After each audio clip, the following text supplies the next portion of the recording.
जनवरी 2026 रात के ठीक 2 बज रहे हैं। फ्लोरिडा के एक अंधेरे कमरे में स्क्रीन की रोशनी के सामने दुनिया का सबसे ताकतवर आदमी बैठा है, डोनाल्ड ट्रंप। दोस्तों, ट्रंप कोई मूवी नहीं देख रहा था, बल्कि हजारों मील दूर वेनेजुएला में अपनी सेना का एक लाइव ऑपरेशन देख रहा था। एक ऐसा ऑपरेशन जिसने पूरी दुनिया को हिलाकर रख दिया। महज 5 मिनट के अंदर अमेरिका ने एक संप्रभु देश के राष्ट्रपति निकोलस मादुरो को उनके घर से ही गिरफ्तार कर लिया। तो आखिर कैसे हुआ ये नामुमकिन मिशन और इसके पीछे का असली सच क्या है? आज की वीडियो में हम इस खौफनाक कहानी की हर परत खोलेंगे, तो दोस्तों लास्ट तक बने रहिए। तो दोस्तों, रात के 1:55 कराकस शहर की पूरी बिजली एक साइबर अटैक के जरिए काट दी गई। पूरा शहर अचानक घने अंधेरे में डूब गया। सड़कें, इमारतें, सब कुछ बिल्कुल ब्लैक आउट।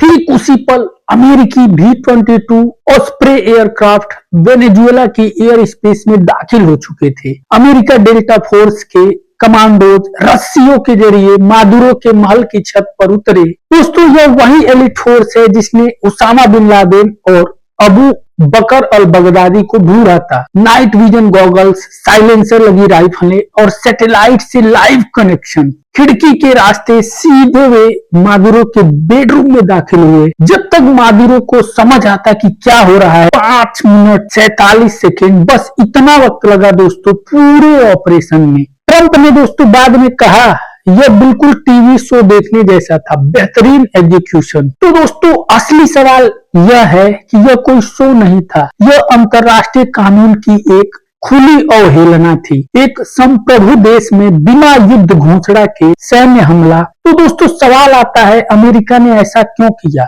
ऑफिशियल कारण दिया गया कि ड्रग ट्रैफिकिंग और मनी लॉन्ड्रिंग के आरोप लगाए गए। अमेरिकी कोर्ट ने 2020 से ही मादुरो पे $15 मिलियन का इनाम रखा था।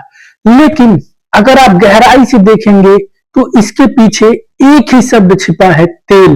क्योंकि दोस्तों, वेनेजुएला के पास दुनिया का सबसे बड़ा तेल भंडार है, करीब 303 बिलियन बैरल्स, सऊदी अरब से भी ज्यादा। 2000 के दशक में जब ह्यूगो चावेज और बाद में मादुरो ने तेल इंडस्ट्री को नेशनलाइज किया और अमेरिकी कंपनियों को बाहर निकाला, तभी से वेनेजुएला अमेरिका के निशाने पर था। ट्रंप ने इसे अमेरिकी कंपनियों से इतिहास की सबसे बड़ी चोरी कहा, लेकिन असल में क्या यह तेल पर कब्जा करने का 21वीं सदी का तरीका है? दोस्तों, इस घटना के बाद पूरी दुनिया सन्न है। यूनाइटेड नेशन से लेकर यूरोपीय देशों तक सब इसे नव साम्राज्यवाद और अंतर्राष्ट्रीय कानून का मजाक कह रहे हैं। चीन और रूस ने इसे खतरनाक मिसाल बताया है और यहीं पर असली खतरा शुरू होता है। सोचिए, अगर आज अमेरिका किसी देश के राष्ट्रपति को उसके घर से उठा सकता है, तो कल चीन ताइवान के राष्ट्रपति के साथ या रूस यूक्रेन के राष्ट्रपति के साथ यही तर्क दे सकता है। तो दोस्तों, रूल बेस्ड इंटरनेशनल ऑर्डर जिसे अमेरिका खुद प्रमोट करता था,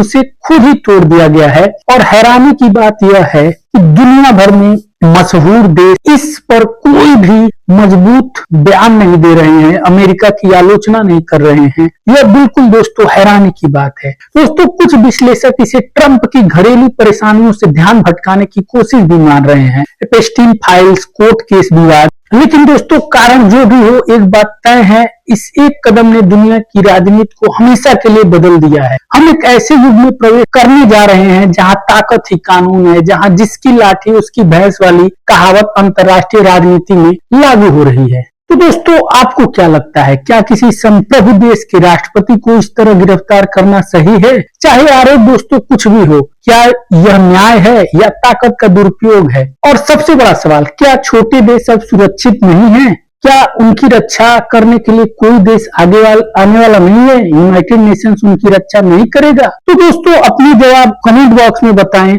और ऐसे ही गहरे विश्लेषण के लिए चैनल को सब्सक्राइब करना न भूलें। धन्यवाद, जागरूक रहें। Thank you so much for watching this video.